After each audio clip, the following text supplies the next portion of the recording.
What it do, flight crew? FTC, stand up. Before I get into the video and I show you guys how to make these thumbnails, I want to say if you have any further questions and you don't know where to find me, sometimes I stream here on my YouTube channel Wednesday through Sunday and I start at 9 p.m. Or you can find me on my Twitch channel where I stream the same amount of hours. Or you can find me on Twitter. I can answer questions anywhere. Hope you guys enjoy this video. Today, I'm going to show all my guys out there that does not have the money to go and pay other people to do work for them how to make thumbnails. Now specifically, I'm going to be making a Call of Duty thumbnail, but the rules I'm going to give you guys is pretty much the same thing that goes for all things. Number one thing you want to do when making a thumbnail is you want to have big text. You want to know that the viewer can read what it says so they know what the video is going to be about. Number two, you want to have a background that is very bright and very colorful and very saturated so it pops out at them. And number three, you want to have a point of focus. And those are the simple things that you can put in your thumbnail that I'm about to show you right here that anybody can do. I hear a lot of people saying, oh, Dylan, I don't have Photoshop. I don't want to pay $80 a month for all the apps. You ever done any research? If you go on Adobe, I'm going to put it right here. There's this thing called the Photoshop plan where you pay only $20 a month and you get Photoshop and Lightroom, even if you want to, put a little bit of filters on your own images. Now, going back to the screen. Now, like I said, a big point of interest is going to be the background. And now you want to fill most of the space in the background, but at the same time, you still want the background to be very bright and imminent. So number one thing to do, like I said, I'm making a Call of Duty thumbnail. Dylan, I don't know what to put in the background. Go to Google and type in whatever game it is. Call of Duty Black Ops Cold War background. Find anything. Find anything that has a lot going on. Anything that has a lot going on, if it has a lot of colors, boom, here we go. A lot going on. Now once you already have the picture in Photoshop, go ahead and size it so those little tags are not in the frame. Yes, this is okay to do.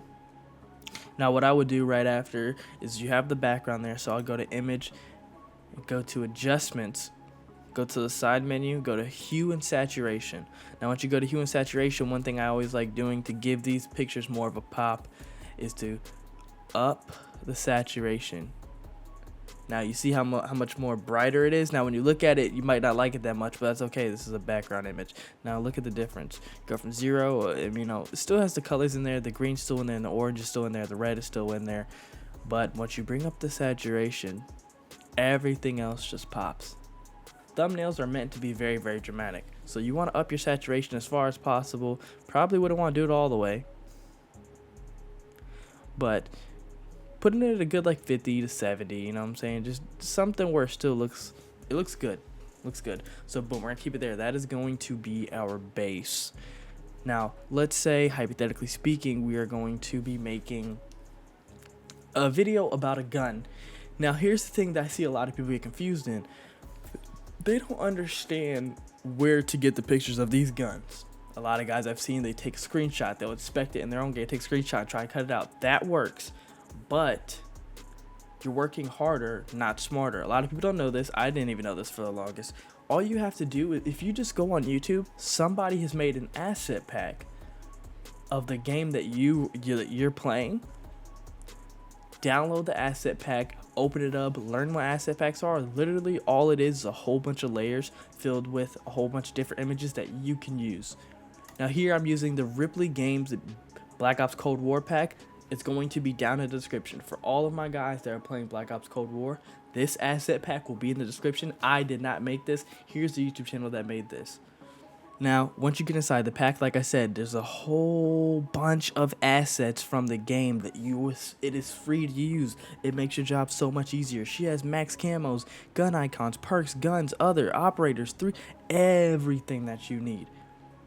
And this does 40% of the job for you. So let's say I'm gonna go in and let's make a video supposedly talking about the MP5. Literally all you have to do is do this, right click, duplicate layer. Right here where it says destination and document, literally just go to whatever document that you're using. I haven't named mine, so it's Untitled 1. Click OK, and guess what? Boom. It's right here inside of our document. Super easy. Now you will say, you know, there's a lot going on here, I don't really understand. There's a lot of small things that you can do to make it fit to your own style. Yes, I want you to develop your own style. Of course, I'm teaching it to the guys that just need to get the job done, but at the same time, I never want anybody to repel from doing this because they look like they're a clone. A lot of things you can do. So for starters, what I would do in this situation, I would probably make the gun a little bit smaller, a little bit more pertain to the corner here.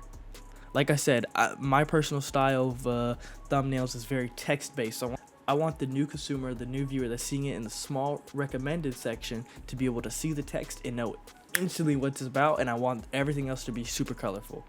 So step number 2 is to add some text. Like I've been saying this whole time, you want the text to be very big. You can even like skew it a little bit here in a second. This is the best gun.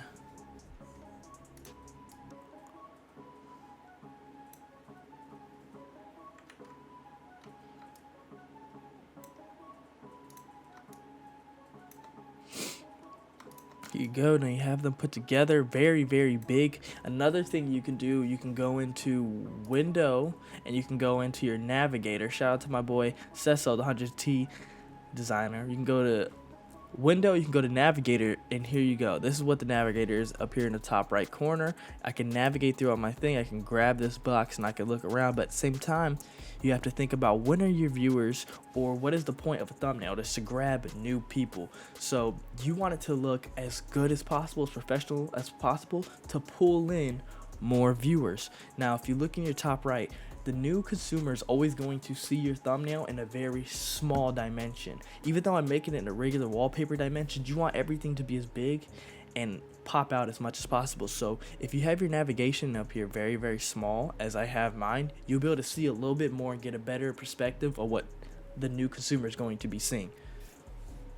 Now here you go. You could be done here if you really wanted to, but I'll show you guys some little bit more tips to try and make this a lot better. So if you double click, it will pull up this menu here. You can go to color overlay. This is very basic stuff.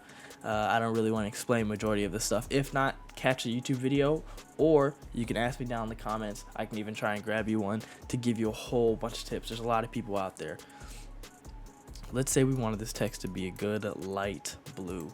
Now it is light blue. A lot of people will be saying, Dylan, I don't know what else to do. I don't know how else to make it pop. Step number 1, give it a stroke, man. Pause. Now preferably I would say let's give it a more of a darker one. See how that looks? No, let's give it a lighter one. Okay, so we like how the white looks off. You can even just come to the stroke, boom, hit this little plus sign, it'll add a whole other one. Now this one's at 13, so you will not be able to see the new one that's up just yet. But if I just go change the color to a darker blue and I make it bigger, then boom, here you go. That is another one.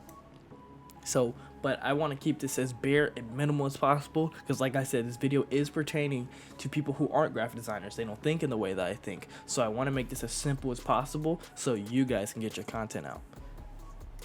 Now I'm not a big fan of this blue, so I'm gonna make that blue a little bit deeper. You want to make sure your MP5 sticks out, right? So to make your MP5 stick out, very simple, very simple.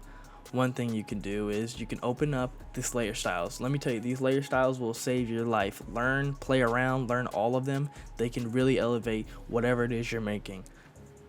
So you can go to this layer style, you can hit an outer glow, right?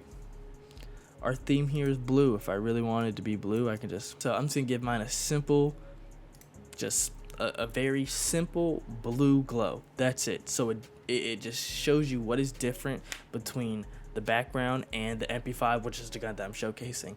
But I also treat the MP5 like I treated the background. Usually when I have something I'm focusing like that, I'll go to adjustments, I'll go right back to hue and saturation, and I will up the saturation. Now this is where we're running into a specific problem within this picture. As you can see, it looks way too orange. I'm gonna keep the saturation up, but it looks way too orange. So if you go back to adjustments, and if you go to photo filter, as you can see right underneath black and white, it's only a few few options down lower than the last one. Go to photo filter, and here photo filter will pop up. If you click on this drop down and you look, warm filter, cool filter, pick one of these cool filters, readjust it. Everything in Photoshop can be tweaked to exactly how you like it. So personally, I'm gonna go with this one. I'm gonna up the density so that blue hits a lot different. Whatever effect that you choose, if you raise the density, it will increase that effect. So boom, here we go. Now we have a more cool filter MP5, because that's what it looked like before, that's what it looks like now. Now it fits the theme, everything else is blue, you kind of want it to sit on the same spectrum. Now, another thing that you can do, which usually I do on majority of the thumbnails that I do, that are especially gaming related, you can even just give a slight blur to the background so it's mostly just colors that's being focused. So if you go to filter, then you go to blur, you can then go to Gaussian blur, just gonna keep it very, very simple, and then the radius. Now the radius is definitely by preference, you could definitely play around, see which ones you like the most. I would pick, in this scenario, I would pick about 3. Now actually, I'm gonna knock it down. I'll pick about 2. Okay, so right now we have the 3 rules I talked about. We have the big text, we have the colorful background, and we have the focal point. Now, of course, this isn't meant to be a super advanced in-depth. I'm showing you how to make a very, very nice thumbnail. Can I make a thumbnail a lot better than this? Of course I can. But I am wanting to teach the people who don't do what I do how to do it. I always like adding a small highlight. So if you go to this rectangle shape, click on it, make sure there's nothing in the fill, and then go to the stroke, click on the stroke, and I usually use about 20. Actually, I'm gonna up this to 30. I don't like how it's not as evolved as I want it to be. So boom, there you go, you have an outline, but we are not finished here. We have a white outline. So if you look here on the layers, it has kind right underneath that where it says normal, right beside opacity. This is layer styles. This is another style of layers. Play with these. When you hover over them, it shows you what the different effects does. But on this, I usually, I always run through it, but for the most part, I always go to overlay. Either overlay or soft light, but soft light still gives it more of the white tint. It just kind of looks like it lowers the opacity. But if you go to overlay, it looks like it lowers the opacity while still, like, increasing the saturation of whatever is in it, and it just gives it cool, I don't know. It's just my style. That's what I like doing. Of course, you don't have to. And then boom. There you go. It's very simple overlay, but I guarantee you if you're just taking a screenshot and throwing text on it, this is definitely going to be better. So now that we have done this, if you guys have any further questions, you can ask me in the comments. I'm always going to be in the comments answering all questions all the time. Hope you guys enjoyed it. Hope you guys learned, and I hope you guys are ready to take more control of your own content. There's no excuses. You guys have a good one. Peace.